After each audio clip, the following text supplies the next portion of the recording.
কান্নাটা তোমার জন্য ছিল কিনা জানি না, তবে তোমাকে খুব মনে পড়েছিল। যদিও জানবে না কোনোদিন, তাতে কি, না জানাই থাক।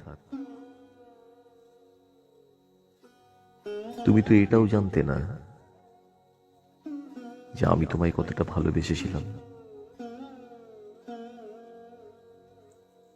আমার কান্নাকে ছাপিয়ে তুমি হেসে চলেছিলে, তাও আবার অন্য কারোর জন্য, অন্য কারোর সাথে। আমি চাই তুমি হাসো, আমি সত্যিই চাই তুমি হাসো, কিন্তু তোমার হাসিটা যে আমায় কষ্ট দেয়,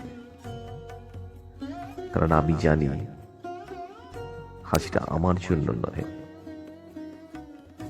তাই আমি চলে যাচ্ছি, হয়তো ফিরবো না আর কখনো, কিন্তু তুমি হাসো। আমি চাই সত্যিই তুমি হাসো।